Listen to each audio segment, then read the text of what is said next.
Corbin Burnes to the Orioles is done. Sources tell ESPN. A blockbuster trade less than 2 weeks before spring training starts. Baltimore gets one of the best pitchers in baseball, and the Brewers will get a package of prospects back. You got to remember with Corbin Burnes, yes, Corbin Burnes is Corbin Burnes. He's very good, obviously, but he's only got 1 year of control. So you're looking at around $30 million worth of field value. All right, so going back to the Brewers, listen, I'm a Joey Ortiz fan. I'm a big fan of Joey Ortiz. I think he's a really underrated prospect, just a good, solid, all-around shortstop. He's going to give you a pretty good bat, but he's going to give you really good defense as well. I love that for the Brewers. Love that. So what am I doing right now? Here we go. So let's put this in. Okay, so we got DL Hall. And hey, good for the Brewers, man. This is a guy who I've been wondering could be a part of a trade package because he's someone that's young, that hasn't fully found his way in the major leagues as a starting pitcher. He's been very solid as a reliever, right? But he wants to start, and that's where he's always been projected as a starter. So I'm glad that he gets a new home here with the Brewers. I think that's just a good move for him. But DL Hall, definitely expect him to be in this rotation, I would imagine, because you want to maximize that potential that DL Hall has. And, so you're basically looking at Freddie Peralta as your guy now for the Milwaukee Brewers. You'll have Wade Miley basically as your number 2. You got a couple, DL Hall, he'll be in that mid back end of the rotation there, in my opinion. So, the Brewers rotation has definitely become weaker here, but I think for the long haul, this is going to be for the best. I'm really scared of this Baltimore Orioles team now that they have a legit ace. Like, that is so good for them, man. So good. So let's pull up here the Baltimore Orioles, right? When I'm looking at this lineup, I mean, come on. Like, so many great pieces here. Obviously, you got the Rookie of the Year and Gunnar Henderson. Everyone, while I have you here, about 900 people in this chat, I'm coming out with my top 50 players this weekend. Where will Gunnar Henderson be on that list? Maybe a little higher, maybe a little lower than you might think. I don't know. You're going to have to tune in this weekend. I can't believe I'm making a top 50 player list. What am I doing? I'm going to get so much hate in the comments. It's going to be the worst. I can't wait. It's going to be great. But yeah, check out my top 50 players. It's the first time I'm doing it, so make sure you check that out this weekend. It's probably going to be premiering Saturday night, so check that out. Anyway, Gunnar Henderson, very excited for what he's going to do this coming year. Adley Rutschman, I love Adley Rutschman. He's honestly one of my favorite players in the game at this point. I mean, come on, Jackson Holliday coming up. Let's see what he can do. I'm not going to put a whole bunch of weight on his shoulders, but, if you can get at least something from Jackson Holliday, I think that's going to be great. You still got the veteran guys. You still got Mullins. You still got Mountcastle, Hayes, Santander. I really like this Orioles lineup. I think Jordan Westburg. I love Jordan Westburg. What a great-looking lineup this is. What a great-looking team. Here we go. Now they have updated. Oh, look how beautiful that looks. Well, not from a Red Sox fan. Not from a Red Sox fan. From a baseball fan. What a nice-looking rotation that is. That is what the Orioles should have in this rotation. Corbin Burnes, Kyle Bradish, Grayson Rodriguez, John Means, and good. I'm glad that John Means is going to be more in that 4th spot. This is a guy that's been battling some injuries. Put him a little lower in that rotation, man. Take some pressure off his shoulders. Let him kind of ease back into things. He got a few starts last year. I'm glad, he's kind of getting moved down here. And then Kramer as your 5? That's solid. Right, Locksmart, I see you in the chat. Dean Kramer at 5 ain't too shabby. I agree. That's a solid 5. That's a really good 5, right? And look at all the innings. This is what I love. This is what I love about the Orioles rotation now. Not just because you have an ace, but you have innings. These are durable guys. Well, at least I hope they all are, right? But Corbin Burnes, he's been as durable as they come. Absolute workhorse of a guy. Kyle Bradish, they're projecting him for 173 innings. That would be solid. Grayson Rodriguez, still very young. Let's see what the innings look like this coming year. John Means, of course, the injuries, but I would imagine he's going to get a decent amount this year. Hopefully he's pretty well past everything. And then Kramer, this is a guy that's going to give you innings 2 out of the 5 spot. You added Kimbrel for the closer spot. Yeah, sure, he gives you heart attacks, but, I love the way this Orioles team looks. I felt like you were just missing one piece One piece.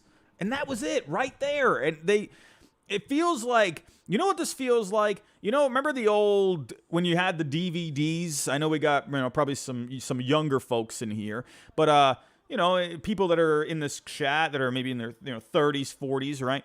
Remember the DVDs that we had to buy? And then when it went to the screensaver mode, you had the DVD logo like bouncing around.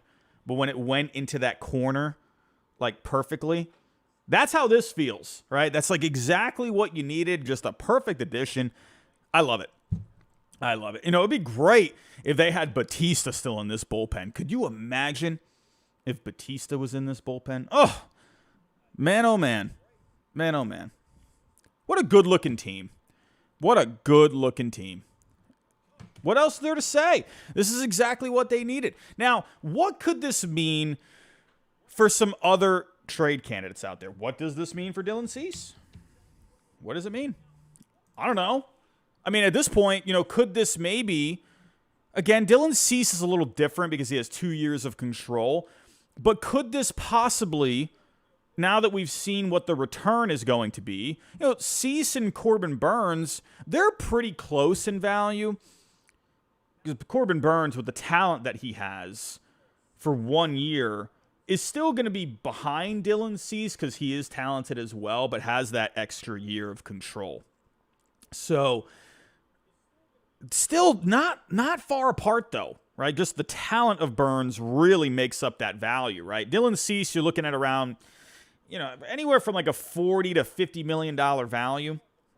So, could this possibly mean that Chris Getz, he's looking at this trade right now and thinking, oh, man, I might have to come down a little bit on my price because, yeah, Cease, again, going to be a little bit more expensive, but I feel like this trade sets the tone a little bit. Not fully, but it's on that track where I think Chris Getz at this point, this is probably what he's going to be looking at if he were to look to trade Dylan Cease now. Probably this, and then maybe another piece, right? You're probably looking at maybe 3 players for Dylan Cease, 2 players around this value, and maybe 1 more. So if I were to put together a trade here, right, so now the Orioles are off the board. So where else could Dylan Cease go? I mean, it's funny, we've seen them connected with the Mariners, but I honestly think, the more I think about it, when I saw the Mariners reports for Dylan Cease, I actually thought in my head there was either going to be a bat attached to that or they were going to involve a third team where Dylan Cease wouldn't go to the Mariners. He would go somewhere else because the Mariners don't need pitching, right? So maybe the Mariners could have been in that trade to kind of make up the value that the White Sox were looking for. So that's kind of what I thought about. So if I'm looking at some other teams that are remaining, the Rangers, they got some stuff going on with money. But with Cease, you're going to have to add in a little bit of salary there. Who knows? Are the Reds done? Could they maybe do something? I mean, could the Padres maybe do something? The Dodgers done, I would think. Maybe the Cubs. Maybe the Cubs can end up doing something there. Go back to his original organization. Could the Cardinals maybe look to do something? I still think there is a possibility he could go somewhere. And again, I think you're looking at that framework for Corbin Burnes and a little bit more, just because he has that extra year of control. So keep an eye out. I do wonder if this could be a domino for Dylan Cease. We'll just have to wait and see. In the end, I think it's a good get for the Orioles, obviously. What does this mean in terms of where they are in terms of being a World Series contender? I really think at this point, this puts them near the top, right? I mean, obviously, you've got some beef out there, right? There are definitely some good teams in the American League, right? The Yankees obviously improved this offseason. Obviously, the Astros, they're good every year. The Mariners have made moves. The Rangers still look pretty strong, especially offensively. Let's see what happens with the pitching. But this Orioles team, man, I think right now, you never want to crown a team in the offseason. You just never want to do that. But this looks good, right? This looks good. And I know I've been a victim in the past where I look at a trade and I'm like, oh yeah, this vaults a team like up there, right? So, I'm going to get away from saying stuff like that where one move can make you a championship contender. But this definitely helps, of course, right? Right now, in my opinion, I think the Orioles, they have to be the favorites in the American League. Have to be. So much talent there. They seem very cohesive as well. Seem like a team that was together last year. But now, listen, at the end of the day, when you make a move like this, you're going to have a target on your back. It's just how it is. And teams, they're going to be gunning for this Orioles team. All right, they're going to when the Orioles come to town, those teams that they're playing, they're going to have a little extra juice and be like, okay, all right, we got Baltimore. All right, we got to step up our game today. All right, we got to get a little more focused here.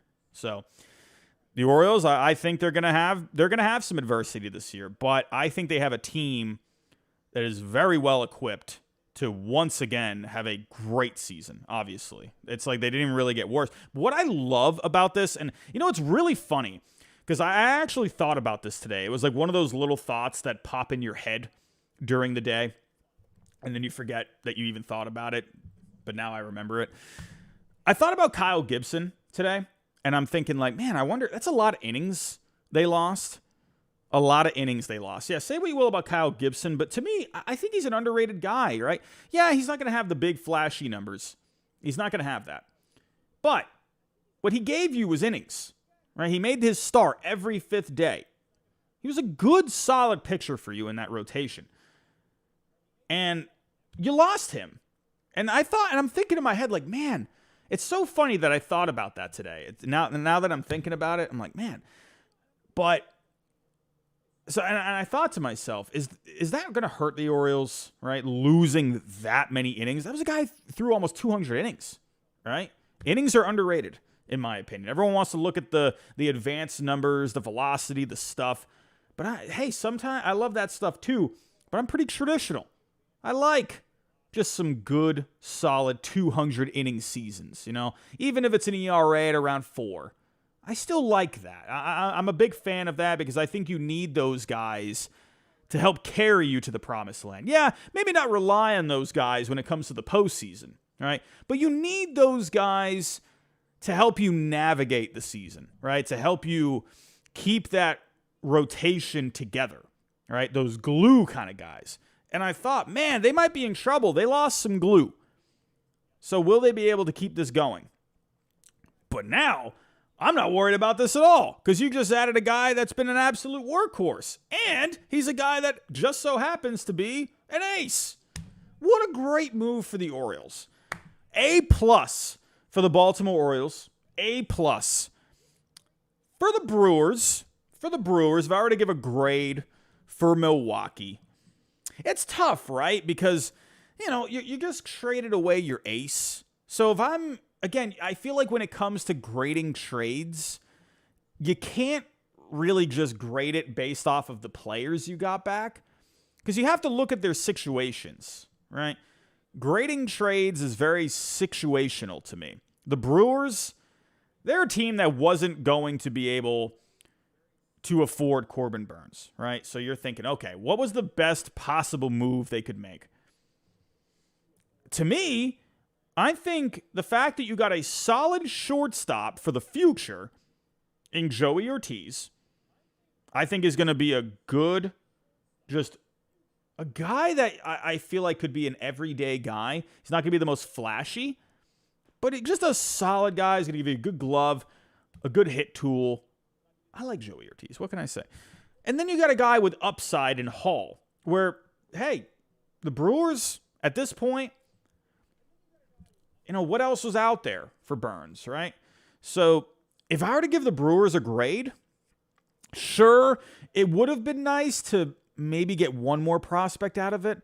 But, hey, beggars can't be choosers, right? They did get a compensation pick. I don't know. Maybe I'm being a little. Maybe I'm being a little generous. I would give the Orioles an A+ on this. I would give the Brewers A-. I feel like A or A-, right? I wouldn't say A+, right? Maybe even a B+. I would say anywhere from like a B+, A- to an A. I think that's fair, right? I could see a lot of Brewers fans probably giving it like a C or a B. But I like these two players that they got, and they got a draft pick, you know? So it depends what else is out there, right? And that's another thing you have to consider when you're grading trades. What were the other packages out there? I would imagine there were probably some other teams that were in it, because usually when a guy is traded, when they're about to be traded, it's not weird for other teams to all of a sudden jump in and be like, oh, hold on a second. We're going to offer you this, right? Hold on. Don't make that trade just yet. What do you think about this? Right?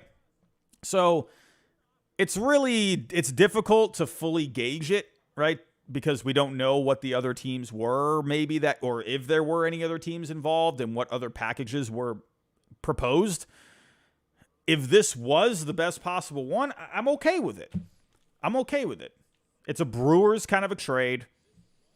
Young major league talent under a ton of control.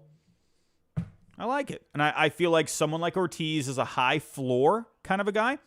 And Hall, I think he's a high ceiling. I always like getting a mix. If I were a GM, I guess it really depends on the situation, but I always think it's great if you can get a package with some high floor guys, high ceiling guys, right? If you're getting prospects, right? Again, it depends on really what you're trying to do and what situation you're in, right?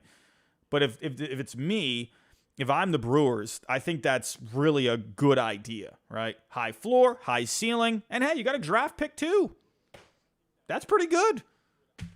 So I like it, man. I like it a lot.